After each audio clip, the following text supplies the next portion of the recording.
Hello दोस्तों, स्वागत है आप सभी का अंकित मौर्य लेक्चर्स के इस नए वीडियो में। अभी तक आप मेरे चैनल को सब्सक्राइब नहीं किए हैं तो सब्सक्राइब कर दीजिए, लाइक कर दीजिए, शेयर कर दीजिए ताकि मैं आपको इसी तरीके के वीडियो लाता रहूं।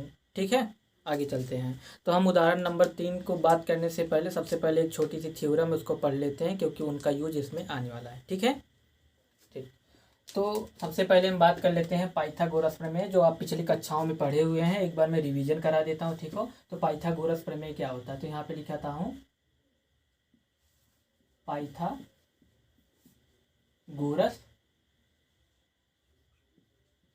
प्रमेय। ठीक है, तो सबसे पहले एक पाइथागोरस साइंटिस्ट थे, इनका नाम पाइथा था। ठीक है, उन्होंने क्या किया, एक अच्छे से प्रॉपर्टी थी, एक थीम थी। उन्होंने देखा एक थीम थी, उन्होंने क्या किया, उस थीम पे थोड़ा सा ऑब्जर्व किया, कई बार उस पर टर्म देखा और वही टर्म क्या हुए, बार बार रिपीट हुए। ठीक है, तो वही टर्म जब रिपीट हुए तो उनको एक टर्म मिला। उन्हीं टर्म को उन्होंने क्या किया, फाइंड आउट किया और उसी टर्म को अपने नाम पे एक थ्योरम दे दिया। उसे ही क्या बोलते हैं, पाइथागोरस प्रमेय, जिसको हम पाइथा के नाम से। क्लियर है। तो उनका कहने का मतलब ये था, ध्यान दो, अगर कोई त्रिभुज होगा, त्रिभुज में सबसे समकोण त्रिभुज बात करते हैं, इनका जो नियम होता है सबसे पहले क्या, समकोण त्रिभुज में लागू होता है। ठीक है, तो सबसे पहले बात करते हैं पाइथागोरस प्रमेय का थ्योरम किस में लागू होता है। सबसे पहले पाइथागोरस प्रमेय का जो थ्योरम लागू होता है, सबसे पहले समकोण। समकोण कहने का मतलब ऐसा त्रिभुज जिसमें एक कोण क्या हो, 90 अंश हो। क्या हो, 90 अंश हो, उसे क्या बोलते हैं, समकोण। तो देखो यहाँ पे एक कोण 90 अंश है, तो इस वजह से इस त्रिभुज को हम क्या बोलते हैं, समकोण त्रिभुज। ठीक है, तो सबसे पहले कोण के सामने वाली की भुजा को क्या बोलते हैं, कर्ण बोलते हैं। ठीक है, और इसको क्या बोलते हैं, आधार बोलते हैं, और इसको क्या बोलते हैं, लंब बोलते हैं। ठीक है, तो पाइथागोरस ने क्या कहा, पाइथागोरस ने ये कहा, कर्ण का वर्ग, ध्यान दो, क्या, कर्ण पे बना वर्ग शेष दो भुजाओं के, शेष मतलब क्या, एक आधार एक लंब। तो यहाँ पे क्या लिखता हूं, आधार का स्क्वायर। ठीक है, और एक और बचा क्या, लंब का स्क्वायर के वर्ग के योगफल के क्या होता है, बराबर होता है। तो हम क्या करते हैं, इसी चीज को ऐसा पढ़ लेते हैं, जबकि ऐसा नहीं बोला है। एक्चुअल में मीन समझिए, एक्चुअल में मीन बोल क्या रहे, कर्ण पे बना वर्ग, कहने का मतलब ये जो कर्ण है, सबसे बड़े कोण के सामने की भुजा सबसे बड़ी। आगे इस प्रॉपर्टी हम पढ़ेंगे, आपके ही क्लासों में है। ठीक है, तो एक मोटी मोटा पढ़ लेते हैं। कर्ण क्या है, ये है, तो बोल रहे हैं इस पे बना वर्ग। वर्ग मतलब जितनी लंबाई होगी उतनी ही क्या होगी, चौड़ाई होगी। फिलहाल इसमें दिख नहीं रहा, आप ऑब्जर्व करेंगे, जो लंबाई होगी वो चौड़ाई की क्या होगी, इक्वल टू होगी। ठीक है, तो बोल रहे हैं कर्ण पे बना वर्ग, कहने का मतलब इसको इस टाइप में करना है ताकि इस पे क्या हो जाए, वर्ग बन जाए। ठीक है, क्या हो जाए, वर्ग बन जाए। समझ में आया कि नहीं आया। ठीक है, 1 2 3 4 5, ठीक, 1 2 3 4 5। जैसे मैं ऑब्जर्व कर लेता हूँ, इसकी लंबाई जो है क्या है, 5 मीटर है। ठीक है, और इसकी लंबाई क्या है, 3 मीटर है, और इसकी लंबाई क्या है, 4 मीटर है। क्लियर है। ठीक है, अब मैं बात करता हूँ, ध्यान दो, कर्ण पे बना वर्ग। देखो यहाँ पे जो वर्ग बन रहा है वो कितना बन रहा है, सभी बॉक्सों को काउंट करो कितना होगा, 25। उसी तरीके से बोल रहे कर्ण पे बना वर्ग, आधार पे बने वर्ग तथा लंब पे बने वर्ग के क्या, इस पे भी उसी टाइप का क्या कर दीजिए, आप वर्ग बना दीजिए। ठीक है, 4 बोला है तो देखो 1 2 3 4, और उसी तरीके से वर्ग याद कीजिए, 1 2 3 4। ठीक है, इस पे कीजिए, 3 बोला है तो 3 कर दीजिए। ठीक है, तो बोल रहे हैं कीजिए, तो ये कितना है, सभी छोटे छोटे बॉक्सों को काउंट करेंगे तो कितना आएगा, 25। ये सभी छोटे बॉक्सों को काउंट करो कितना आ जाए, ध्यान दो, 4 है, 16 आएगा। इन बॉक्सों को काउंट करो कितना हो जाएगा, 9। तो वही बोल रहे हैं कर्ण पे बना वर्ग, कहने का मतलब ध्यान दो, कर्ण है 5 पे बना वर्ग बराबर होता है क्या, आधार पे बन, आधार कितना है अपने पास, 4 है, तो 4 का वर्ग, और प्लस लगा है लंब बोला है कितना, लंब कितना अपने पास, 3 का क्या होता है, वर्ग। तो देखो 5 बचे कितना होता है, 25 होता है, इक्वल टू 4 चौका 16, और प्लस 3 तिया 9। यही तो बोला, देखो ध्यान दो, यही बोल रहा है, जो हम वर्ग कर रहे हैं वास्तव में वर्ग कहने का मतलब यही वर्ग बोल रहा है। ये देखो, ये वर्ग, ये वाला वर्ग। ठीक है, और टोटल वर्गों को बोल रहा है, टोटल वर्गों को बोला। ठीक है, तो कितना, 25, और 16 9 कितना होता है, 25 होता है। ठीक है, यही पाइथागोरस ने दिया था। ठीक है, अब हम आगे बात करते हैं उदाहरण। तो यहाँ हम उदाहरण नंबर 3 पे बात कर रहे हैं। क्या क्या बोल रहा है, संख्या रेखा पर √3 का स्थान निर्धारण किस प्रकार कर सकते हैं। ठीक है, तो सबसे पहले क्या करते हैं हम, संख्या रेखा पे बोल रहा है, छोड़ो ये क्वेश्चन कुछ नहीं है। ठीक है, सबसे पहले आप क्या करो, प्रॉब्लम समझो। प्रॉब्लम मतलब क्वेश्चन समझो बोल क्या रहा है। ठीक है, जैसे मैं बोलता हूँ, ध्यान दो, आपका घर, यही आपका घर है, क्षमा चाहे, तो यहाँ मान लो आपका जो घर है, घर मान लो सिचुएटेड है, मान लो इसको बोलता हूँ फिर। ठीक है, मैं क्वेश्चन क्या पूछा हूँ, आपका घर, आपके घर से आपके यहाँ का नियरेस्ट मार्केट कहाँ पे, मान लो आपका मार्केट यही है, मान लो इसको क्या बोलता हूँ, बी पॉइंट लेता हूँ। ठीक है, अब मैं बोलता हूँ कितनी दूरी पे, तो आप बोलते हो क्या, मान लो 1 किलोमीटर। ठीक है, ठीक है, तो एक कैसे आप डिफाइन किए, किसी भी चीज़ को फिक्स करके ही तो एक बताए हो। अगर मैं बोलता आपकी मार्केट कहाँ पे है, तो कहाँ का मार्केट पूछ रहा हूँ। और जब भी आप कोई चीज़ बताते हो, कोई ना कोई फिक्स पॉइंट लेते हो, उसके बाद वहीं से डिस्टेंस को क्या करते हो, नापते हो। उसी तरीके से क्या बोला, संख्या रेखा पर निर्धारण, संख्या रेखा पर √2 का निर्धारण। ठीक है, तो मैं क्या करता हूँ, सबसे पहले संख्या रेखा हमने बात किया था, एक संख्याएं होती जैसा बोलते हैं, जैसे आपका घर सिचुएटेड है, उसी तरीके से क्या है, संख्याओं को निर्धारण करने के लिए एक रेखा पे निर्धारण। तो यहाँ पे एक मेन पॉइंट होता है, ध्यान दो, एक मेन पॉइंट होता है जिसको क्या बोलते हैं हम, मुख्य बिंदु। ठीक है, जिसको ओरिजिन बोलते हैं। ठीक है, अब मैं बोलता हूँ ओरिजिन को क्या बोलता हूँ, जीरो थे। जीरो कहने का मतलब जो अपने घर से आप चले हैं, तो कहने का मतलब यहाँ पे जो दूरी थी, डिस्टेंस था, वो जीरो ही तो था, तो कहने का मतलब जीरो। और इस साइड में आप जब चलेंगे, 1 यूनिट चला, मान लो आप क्या चले, 2 यूनिट चले, आप क्या करें, 3 यूनिट। ठीक है, तो मैं क्या बोलता हूँ, राइट साइड में जो भी दूरियाँ चली जाती है, वो कहाँ क्या चली जाती है, धनात्मक चली जाती है। और मैं बोलता हूँ इसके लेफ्ट साइड में आता हूँ। ठीक है, लेफ्ट साइड में जो भी दूरियाँ चली जाती है, वो क्या है, ऋणात्मक। ये रेखा है, तो रेखा दोनों तरफ अनंत तक दिया जा सकता है, तो ये माइनस की साइड में, इस वजह से ये माइनस अनंत तक जाएगा, और ये प्लस साइड में, इस वजह से ये क्या हो जाएगा, प्लस अनंत तक जाएगा। यहाँ तक एकदम समझ में आया। ठीक है, अब हम आगे बात करते हैं, ध्यान दो, क्या बोल रहा है, √2। तो आपको बेसिकली पता होगा, इसके पुराने वाले वीडियो में हमने बात किया था √2 का वैल्यू कितना होता है। अब अगर आप नहीं देखे हैं तो वहाँ पे जाके आप देख सकते हैं। ठीक है, तो मैं क्या बोलता हूँ, √2 का मान ऐसा 1.41 इसी तरीके से समथिंग जाता था। ठीक है, अब बोल रहा है कि ये संख्या रेखा पे कहाँ पे होगा, कहने का मतलब कि जैसे कि आप काउंट करते हैं, इसके बीच में छोटे छोटे खाने होते हैं, इसको 5 भी छोटा सा बड़ा होता है, इसको मिलीमीटर, अरे आप स्केल देखे हैं ना, स्केल यही होता है जिसमें काफ़ी खाने होते हैं, 1 सेंटीमीटर के बीच में मिलीमीटर होता है, जो 10 खाने होता है, ऐसा इस तरीके से। ठीक है, तो कहने का मतलब जैसे 1.4 बोला, कहने का मतलब एक तो होगा, इसके बाद क्या बोला, 4 पॉइंट, 1 2 3 1 यहाँ तक 4।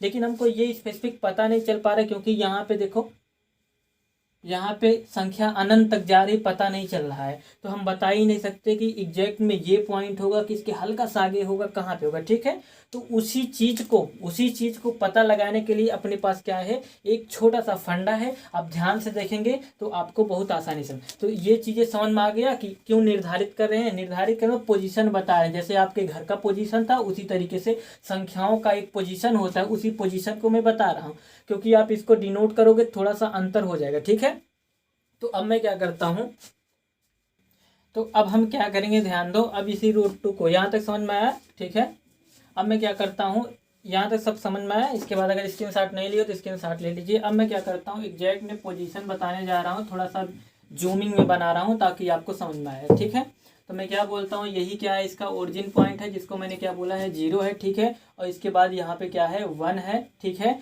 1 को मैं थोड़ा सा डॉटेड लिख देता हूँ, और यहाँ पे क्या बोलता हूँ, 2। हमको पता है, ध्यान दो, कि ये √2 का वैल्यू है, 2 तक जाएगा नहीं, इस वजह से मैं क्या बोलता हूँ, 2 से एबव नहीं लिख रहा हूँ। ठीक है, अब मैं क्या बोलता हूँ, ध्यान दो, इसके बीच में कितने लाइन होते हैं, 10 होते हैं। हमको पता है कि इसके बीच में आएगा नहीं, ये आएगा तो 1 और 2 के बीच में आएगा, 1 और 2 के बीच में आएगा, तो मैं क्या बोलता हूँ, 10 खाने बना लेता हूँ, 1 2 3 4 5 पे बड़ा होता है, 1 2 3 4 1 5। ठीक है, अब मैं क्या करता हूँ, अब मैं थोड़ा सी सहायता लूंगा, क्या, पाइथागोरस का, थोड़ा सा पाइथागोरस के फार्मूले का। मुझको क्या लाना है, ध्यान दो, हमको लाना है क्या, √2। तो √2 किस तरीके से आएगा, अगर आपको याद होगा, ध्यान दो, रूट टू कहने का मतलब इसको मुझको क्या करना है, रूट टू लाना है। इसको रूट टू लाने के लिए इसको एक होना पड़ेगा, इसको एक होना पड़ेगा, क्योंकि कर्ण का जो वर्ग होता है, ध्यान दो, ये स्क्वायर होता है बराबर एक का स्क्वायर प्लस एक का स्क्वायर। ध्यान दो, तो रूट टू क्या होता है, इसका स्क्वायर करोगे टू हो जाएगा, इसके बाद वन हो जाएगा, वन हो जाएगा और 2 = 2। कहने का मतलब चीज़ें ठीक है। तो मैं क्या करता हूँ, एक सेंटीमीटर, इसको 1 सेंटीमीटर, मीटर या कुछ भी आप लोग एक लेना है, ठीक है। कहने का मतलब मैं क्या बोलता हूँ, ध्यान दो। अब मैं क्या करता हूँ, 1 यूनिट ले रहा हूँ। 1 यूनिट कहने का मतलब यहाँ से यहाँ तक, ध्यान दो, देखो 1 यूनिट ले लिया, ठीक है। अब मुझको क्या करना है, 1 यूनिट परपेंडिकुलर भी लेना है। परपेंडिकुलर लेना है, गौर कीजिए, अगर परपेंडिकुलर आप नहीं लेंगे तो काम नहीं हो, क्योंकि पाइथागोरस का जो प्रमेय है वो क्या होता है, परपेंडिकुलर पे ही लागू होता है। इसके पहले मैं बताया हूँ, ठीक है। अब मैं क्या कर देता हूँ, इसको मैच करा देता हूँ। इस पॉइंट को ए बोल देता हूँ, इस पॉइंट को बी बोल देता हूँ, इस पॉइंट को सी बोलता हूँ, ठीक है।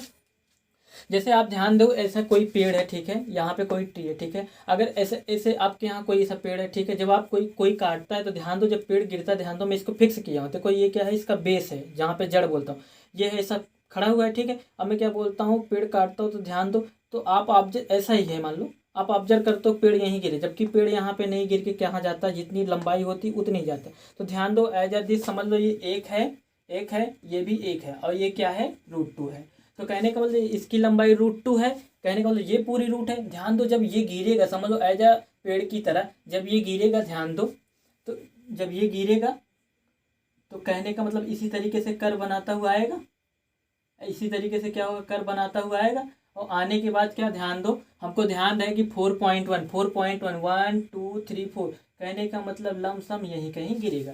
तो आपको क्या करना है, सिंपली क्या करना है, इस पे लंगड़ा प्रकार रखना है, और इसको इसको मुख्य बिंदु बना के क्या करना है, इसको आपको कर्व खींचना है। कर्व जिस पॉइंट पे जाए, कहने का मतलब लमसम इसी पॉइंट पे आ रहा है, तो कहने का मतलब रूट टू का जो एग्जैक्ट प्लेस है वो क्या है, यहीं पे है। यहाँ तक समझ में आया? अगर आपको नहीं समझ में आया तो एक बार फिर से मैं दोहरा देता हूँ। जैसा पहले बात किया था, आपका घर कहाँ पे है, तो एक फिक्स पॉइंट होता था, जीरो क्या है, फिक्स है, तो यहाँ हमने जीरो को फिक्स किया है। इसके बाद हमने पाइथागोरस प्रमेय पढ़ा है। पाइथागोरस क्या होता है, एक एक होना पड़े, क्योंकि रूट टू का बोला है, ठीक है। तो यहाँ पे हमको परपेंडिकुलर, तो हमने एक यहाँ पे खींचा, एक परपेंडिकुलर ली, तो ये डिस्टेंस क्या हुआ, 2। ये समझ लो, ये पेड़ है, और पेड़ को मैं गिराऊंगा। पेड़ गिराने के लिए हमको क्या करना पड़ेगा, एक को ओरिजिन पॉइंट लेकर पड़ेगा, तभी तो सर्कल बनेगा। ध्यान दो, सर्कल बनाने के लिए यहाँ से अगर मैं बनाना है, ऐसा ही तो बनाओगे, तो मैं इसको क्या कर रहा हूँ, इसे इसी तरीके से गिरा रहा हूँ। ध्यान दो, ये गिरेगा तो यहीं गिरेगा। थोड़ा थोड़ा चित्र में इधर उधर हो गया है, तो उसको थोड़ा सा समझेंगे। अब मैं यहाँ तक समझ में आया, बस यही बोल रहा था, ठीक है। अब आगे हम उदाहरण नंबर क्या बात करेंगे, आगे वाले उदाहरण पे, उदाहरण नंबर 4। अब हम उदाहरण नंबर 4 पे बात करेंगे। उदाहरण नंबर 4 क्या बोला, वास्तविक संख्या रेखा पर क्या बोल रहा है, ध्यान दो, √3 का स्थान निर्धारित कीजिए, ठीक है। मैं क्या करूँगा, सिंपल वही तरीका है जैसा पुराना मैंने किया था। मैं क्या करूँगा, एकदम सिंपल वही घर का पोजीशन बनाऊँगा, बना लीजिए, ठीक है। और यहाँ पे मैं क्या करता हूँ, ओरिजिन पॉइंट लिखता हूँ, क्या 0 है, ठीक है। इस पॉइंट को मैं ए बोल देता हूँ, ठीक है। और यहाँ पे कहीं 1 होगा, और यहाँ कहीं क्या हो जाएगा, 2 हो जाएगा। इसी तरीके से क्या होता जाएगा, बढ़ता जाएगा। हमको पता है √3 का जो मान होता है, ध्यान दो, √3 का जो वैल्यू होता है वो क्या होता है, 1.71 डॉट डॉट क्या होता है, क्योंकि अनंत तक जाएगा, ये अपरिमेय संख्या है, ठीक है। अब मैं क्या बोलता हूँ, यहाँ तक समझ में आया। अब मैं थोड़ा सा आगे चलता हूँ, तो ध्यान दो, वही पुराना तरीका, √3 लाना है। √3 लाने के लिए हमको क्या करना पड़ेगा, ध्यान दो, दो, अगर मैं यहाँ पे कोई पाइथागोरस प्रमेय ही लगाना है, अगर मैं बोलता हूँ, थोड़ा सा इसको इस साइड में करता हूँ, जिस साइड से आपको ज़्यादा समझ में आए, ठीक है। मैं क्या बोलता हूँ, इसको मुझको क्या लाना है, ध्यान दो, √3 लाना। √3 लाने इसको देखो √2 होना पड़ेगा, क्योंकि ये इक्वल टू होगा, तो हमको पता है √3 का स्क्वायर इक्वल टू कितना होता है, 1 का स्क्वायर प्लस √2 का स्क्वायर, ठीक है। √3 का होता है कितना, 3 हो जाएगा, और ये क्या 1 हो जाएगा, और √2 रूट हट जाएगा तो 2 हो जाएगा। 3 इक्वल टू कितना हो गया, 3 हो गया। यहाँ तक क्लियर है? तो कहने का मतलब इसको 1 होना पड़ेगा, यहाँ पे 1 हो गया, ठीक है। और देखो √2 हमको चाहिए, तो √2 यहाँ पे कहीं मिल नहीं पाएगा। इसके पहले वाले उदाहरण √2 हमने ज्ञात किया था। कैसे ज्ञात किया था, इसको भी 1 किया था, ध्यान दो, इसको यहाँ पे खींचा था, याद आ रहा होगा, तो ये क्या था, √2, ठीक है। यहाँ पे बोला 1 चाहिए, तो 1 हमने ले लिया, ध्यान दो। और इसके बाद क्या बोला, √2 चाहिए, तो हमको √2 मिल गया, ठीक है। अब मुझको क्या करना है, √3 लाना, तो जैसे पाइथागोरस करना पड़ेगा। जैसे पाइथागोरस तब लागू होता है, अप्लाई कब होता है, जब ये एक समकोण हो, ठीक है। तो क्या करना पड़ेगा, यहाँ पे सम बनाना पड़ेगा, वो भी कितना, ध्यान दो, √2 चाहिए और इसके बाद 1 चाहिए, क्योंकि तभी तो रूट बनेगा यार। ये तो एक इसका था, एक इसका था, √2 आया, ठीक है। और √2 तो हमको मिल गया, और 1 चाहिए तो 1 हमको यहाँ पे क्या करना पड़ेगा, बनाना पड़ेगा। ध्यान दे, एक ही रहे आपका, ठीक है, और ये भी परपेंडिकुलर हो। यहाँ तक समझ में आया। अब मैं क्या करता हूँ, ध्यान दो, अब मैं क्या करता हूँ, इस पॉइंट को सीधा क्या करता हूँ, इसको मिला देता हूँ। मान लो ये क्या है, P है, ये क्या है, Q है। अब वही पुराना तरीका, इसको क्या करो, एक फिक्स पॉइंट करके, जैसे पुराने वाले में किए थे, इसको एक फिक्स पॉइंट करके समझ लो पेड़ है, ट्री है, क्या कर रहा है, ये गिर रहा है, ध्यान दो, इसी तरीके से गिरेगा। तो इसी तरीके से आपको क्या करना है, इसको ओरिजिन करके, ध्यान दो, इसी तरीके से खींचना है। देखो ध्यान दो, मेरा हाथ जहाँ पे जा रहा है, ठीक है, आप मेरे वर्डों के साथ जाएंगे। कहने का मतलब यही जो पॉइंट होगा वो क्या हो जाएगा, √3, क्योंकि हमको पता है 1 से थोड़ा ज़्यादा आता है। ध्यान दो, 1 से थोड़ा 2 से क्या होता है, कम आता है, ठीक है, ठीक है। तो एक बार हम क्या करते, फिर से दोहरा देते हैं। ध्यान दो, ये क्या है, √3 है, यहाँ पे हमने क्या लिया था, 1 लिया था। ध्यान दो, आप क्या करोगे, सबसे पहले √3 लाना, सबसे पहले 1 होना चाहिए, √2 होगा तभी √3 आएगा। इसके पहले वाले में आपको सबसे पहले √2 का देखना पड़ेगा कहाँ पे है। √2 को देखने के लिए 1 इसको होना पड़ेगा। ध्यान दो, 1 यहाँ पे है, ठीक है, √2 आ गया, √2 आ गया, लेकिन हमको 1 चाहिए, तो जाहिर सी बात है मैं इसी पॉइंट को ऑरिजिन करके इस पर क्या करूँगा, 1 लेके परपेंडिकुलर मैं करूँगा, यहाँ पे एक परपेंडिकुलर लाइन खींचूंगा, वो भी कितना, 1 का, ठीक है। अब मैं क्या करूँगा, इस पॉइंट को मिला दूंगा, ये यहाँ तक आएगा, इसी को √3, इसी को पॉइंट बना के मैं लंगड़े प्रकार से ऐसा डाउनफॉल कराऊंगा, गिराऊंगा, वो जहाँ पे गिर जाएगा वही उसकी क्या है, प्लेस है, ठीक है। तो आगे मैं मिलता हूँ नए वीडियो में, ठीक है। अभी तक आप मेरे चैनल को सब्सक्राइब नहीं किए हैं तो सब्सक्राइब कर लीजिए, ठीक है, ताकि हमको मोटिवेशन मिल सके, ठीक है। तो मैं इस वीडियो के लिए 100 सब्सक्राइबर का टारगेट रखता हूं, जैसा कि पुराने वीडियो का मैंने रखा था, आप सबने कंप्लीट किया। और लाइक कीजिए, आपको जिस तरीके का वीडियो, जिस टाइप का वीडियो चाहिए, मैं उस टाइप का वीडियो आपके लिए लाऊंगा, ठीक है। Thank you, enjoy for your life.